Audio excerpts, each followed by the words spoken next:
Déjà vu is that weird, fleeting feeling that you've lived through a moment before. We've all experienced it. Most people brush it off as a brain glitch or a coincidence, but sometimes it feels wrong, like reality is repeating itself in ways it shouldn't. These are 4 allegedly true stories of déjà vu that didn't fade away, but rather they spiraled into something terrifying.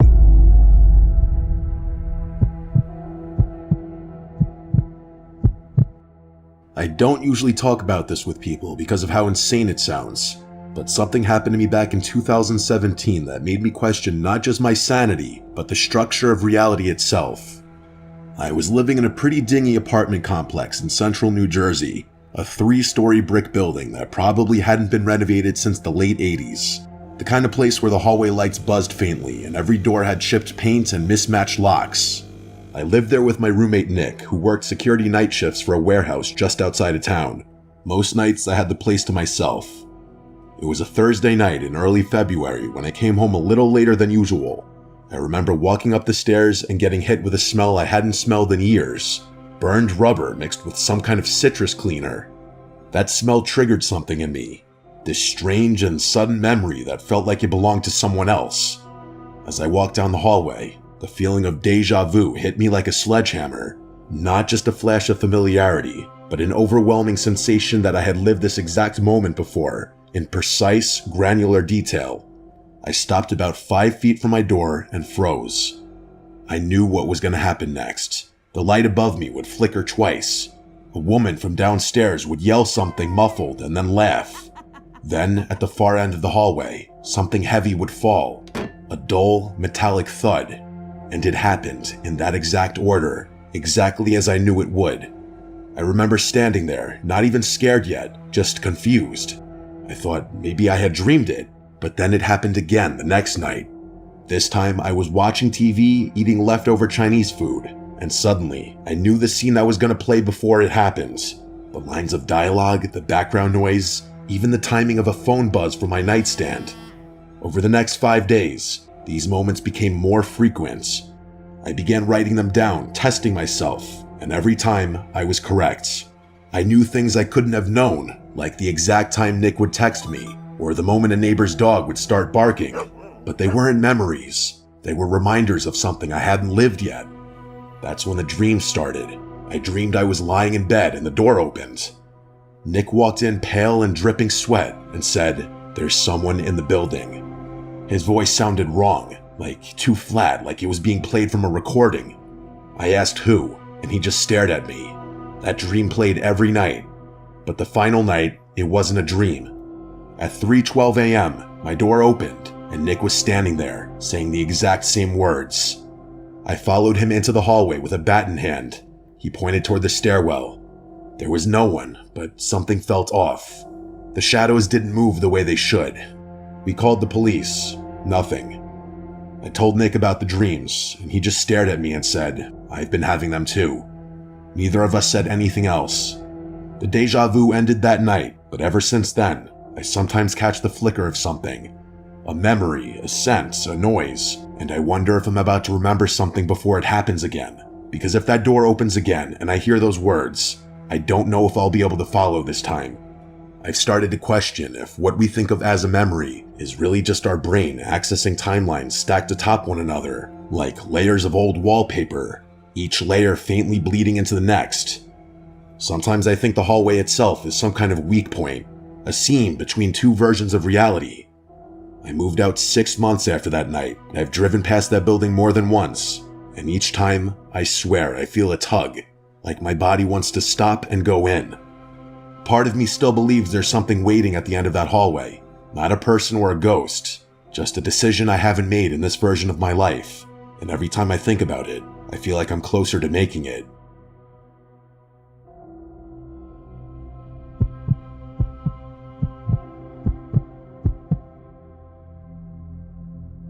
My name is Ryan. This happened 3 years ago when I was 17 and my brother Chris was 19. We live in a small town surrounded by woods. Not much happens here, so kids like us get bored pretty easily. There's a trail near our house that leads into the forest, It goes on for miles. People say there are old buildings and weird stuff hidden deep in the trees, and we always talked about going to explore it, but never did, until one weekend in October. We had nothing to do, and Chris said we should finally check out the house he heard about from other kids at school. It was a cool, cloudy day. The leaves were all changing colors, so it was a nice scenic walk actually. We packed water and flashlights, told our mom we were going hiking, and left around 3 in the afternoon. The sun sets early in October, so we figured we had maybe 2 hours to go and get back. The walk started out normal. It's not like I hadn't hiked in these woods before, but after maybe 10 minutes, I started to feel weird. It felt like I had walked this specific trail before, like I remembered this specific walk and conversation with my brother. Even when we found a broken fence post on the trail, I felt like I remembered that exact moment. But I had never been down this trail before, I was sure of it. Chris was ahead of me, talking about something random, but I didn't really hear him at this point. I kept looking around, and everything felt too familiar. I knew there would be a thick tree with a big hole in it near the side of the trail, and 5 minutes later, we passed it. I didn't say anything out loud, like I've experienced déjà vu before. This time, it just felt weirdly more intense. The deeper we went, the more memories came back. I started to remember a house, a 2-story house with green paint peeling off and a broken front step. I saw it clearly in my head. I remembered a broken window on the top floor and dead vines going up the side, but I had never seen this house before in real life. I didn't say anything to my brother yet though. We finally reached the house between 3:30 and 4 p.m., and when I saw it, I felt like my stomach dropped. It was the same exact house I was picturing in my head, down to just about every last detail. I just stared at it while Chris kept walking toward the porch. I wanted to turn around and leave. In that moment, I actually started questioning if I had seen this house before, even though I was almost positive I hadn't.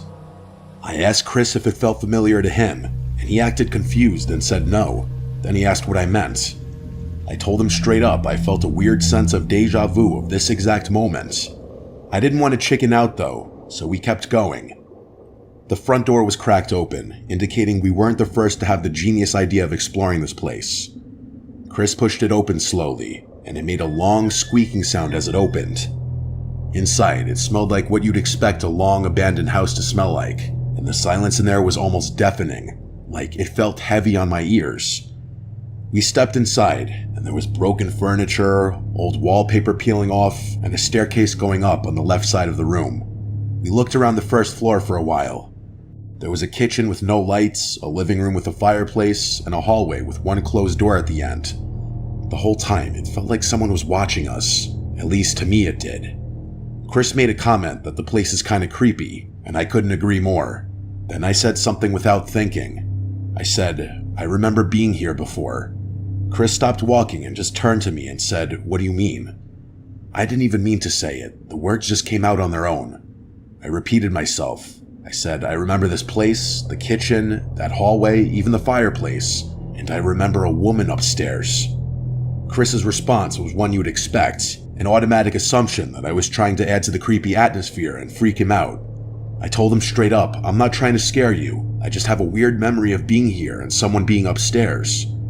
I could tell it did creep him out a bit, but I mean, in a setting like this, it isn't hard to freak people out. We stood there for a second.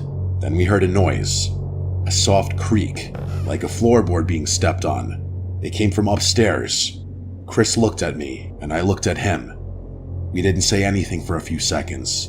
He dared me to go upstairs and check it out. I said absolutely not, and advised we get out of there.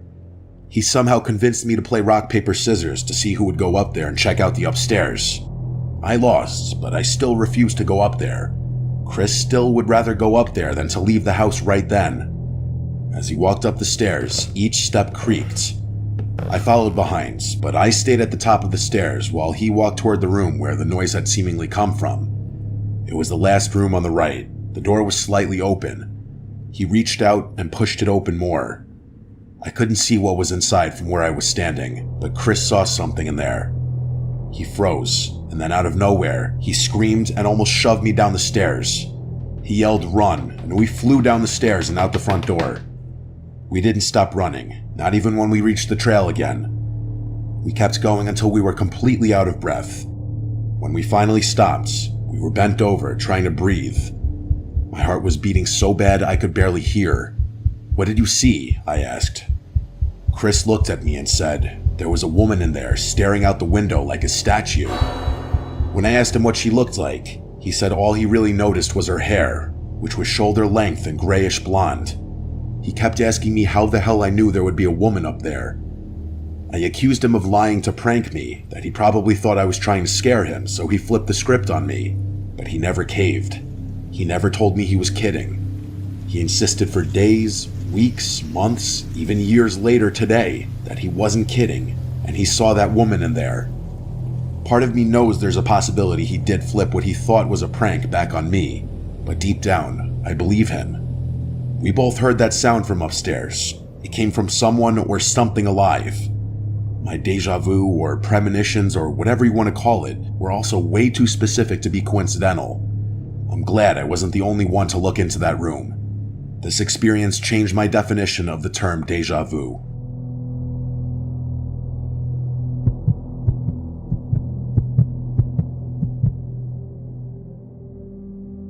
In 2020, during one of those strange in-between phases of lockdown and reopened stores, I had a stretch of time that felt less like reality and more like I was walking through a scripted loop I couldn't escape.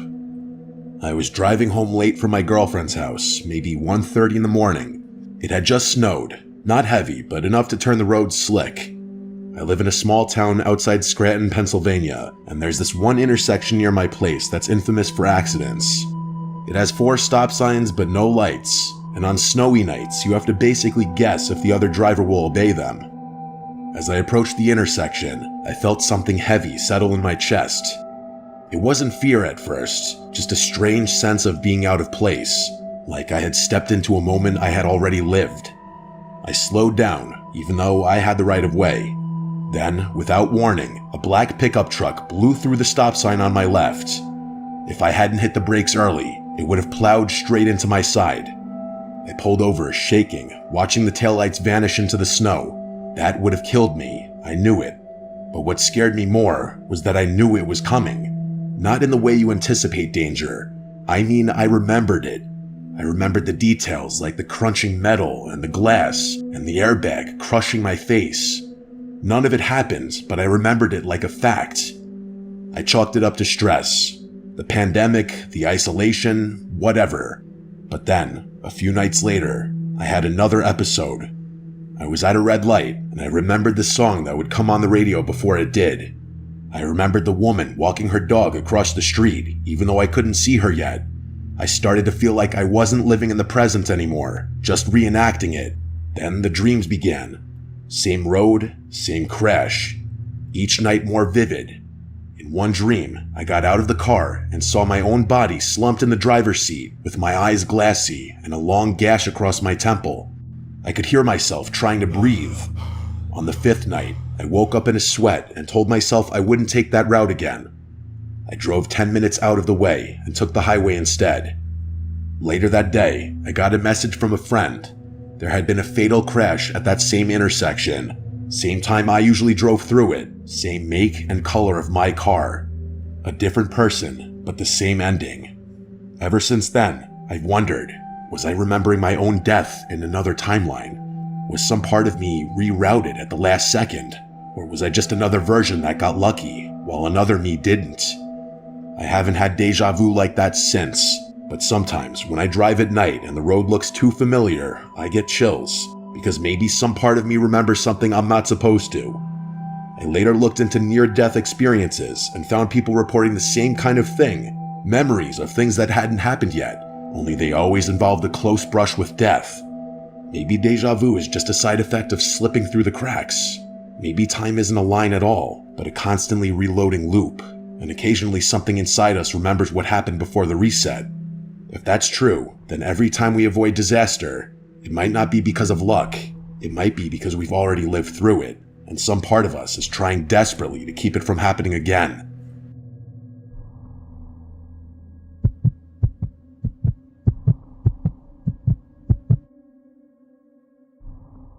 Before I worked in IT, I spent 2 years doing overnight shifts at a long-term care home in upstate New York. It was an old facility, a little run down but decent enough. We had a few residents with Alzheimer's or advanced dementia, but most were stable, just elderly and needing care. There was one woman named Miss Adelaide. She was 87, mostly lucid, very sweet, and kept to herself.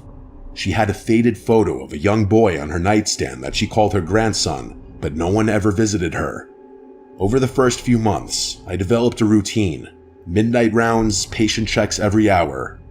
Most nights were uneventful, but every so often, I'd find Miss Adelaide awake, staring at the ceiling, humming some slow, eerie tune. One night, around 2:15 a.m., I found her sitting up, eyes wide open. When I asked if she needed anything, she said, without blinking, "You already asked me that. You ask every night, but tonight is different." I felt this strange feeling in my gut, like she was reading a script for my future. I laughed nervously and offered her water. She declined and added, "You should remember this part." I told my supervisor, who brushed it off as confusion or dream state talk. But the next night, I got the same response from her, word for word. On the third night, she was gone, passed in her sleep around 1:50 a.m. When I went to her room for rounds, the bed was freshly made and her belongings were already boxed. I couldn't stop thinking about what she said. I did some digging through old records and archived notes. It turns out, another night staff member had reported similar things in her file from years ago, always at night around 2 a.m. She repeated phrases and predicted exact actions, and even once said the name of a new nurse before they introduced themselves. One entry from 2013 had her saying, "I remember this version. You take your break at 3:07, you always do." And according to the note, the nurse had just looked at their watch. It was 3:07. I don't know what was happening with Miss Adelaide. I don't really believe in the paranormal, but it seemed to me that she was in some kind of loop or glitch. I can't really explain it, but it seems to me that maybe she was stuck, watching her life play out again and again, waiting for it to end differently. Now I work behind a desk, but I still get the occasional wave of déjà vu. And when I do, I stop and listen, because maybe it's not just a trick of the brain. Maybe it's a message. Maybe it's Miss Adelaide or someone like her, reaching out across timelines, trying to remind us we've been here before, and it didn't end well. I've since met people who worked at that same care home, both years apart, and without me saying anything, they mentioned that they used to have weird dreams at night while working there. One even said a patient warned her she'd be fired soon, and then she was let go a week later due to downsizing. She didn't remember the patient's name. I just nodded and said how interesting that was. I think about Miss Adelaide often, and sometimes when I'm falling asleep, I hear that same eerie humming from my dreams. I can't help but still think about Miss Adelaide all the time.